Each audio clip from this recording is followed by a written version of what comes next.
if you're gonna go professional in CS, you're probably gonna at some point in your career want to prioritize either winning or your well-being. And what I mean from that is that well-being is that how well off are you, right? Is your job stable enough? Because let's be honest, being a CS player is not really that stable unless you make it to the money major and you get the sticker money, right? And I'm talking about Niko here today. So I'm just gonna go off on a little rant. There's a little bit of stats, a tiny bit of evidence backing, but it's mostly just my opinion. So was Nico's move to Falcons a good idea? And could he have realistically stayed in G2 a little longer to have gotten his major, right? Because G, not G2, Niko, I mean, we all know him as the greatest who never had a major. Simple has had it, Zaiwu has it, except for him. Now, Niko is pretty old as a CS player. He's 27 right now. And I know it's not that old to a lot of people, but he's pretty well past his, or yeah, he's pretty much well past his prime. He's still dominating, but he's not as good as he used to be. So the question is, will Niko, would Niko have had enough firepower left to maybe hopefully win a major, or does he not? And would he have just fallen off? And would it have better to prioritize his future, which is what he's doing now, because Niko is probably getting paid fat stacks.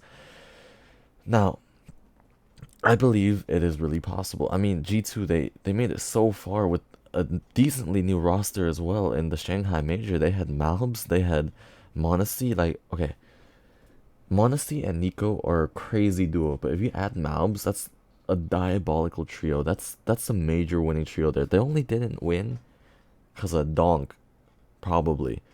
Like, I feel like if given one more major, G2 would definitely be able to win it. I mean, they've won so many tier 1 events in the past year and a half, or year, 2 years. I mean, they just have to keep on going because at some point, they have to win the major. You got Monacy, bro. Monacy is diabolically good. And you got Niko, also insane. Now, why am I speaking as if Falcons is not going to win anything? I mean, they have a pretty much a new roster. Well, sure, but if we look at their old roster win rate, it's 12.5%, bro. It was also still led by Zonic. I mean, I don't remember who, but they had a guy that switched to donk settings in the middle of a pro match, bro.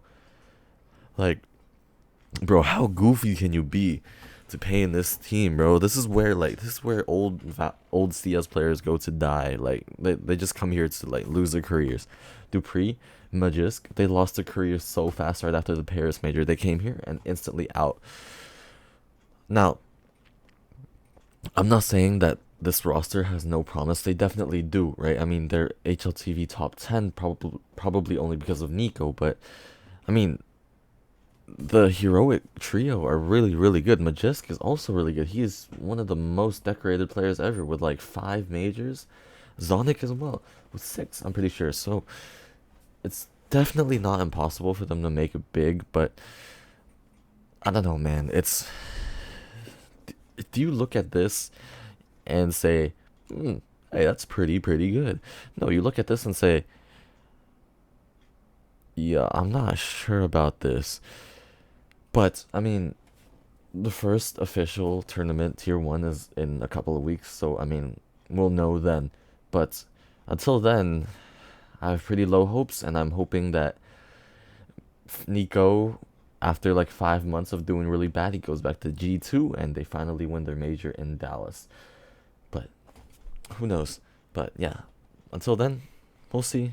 And yeah, thank you for watching, everybody, or thank you for listening to my rant, at least if you have stayed around. But yeah, thank you. Please drop a sub if you can, and I'll see you guys next time.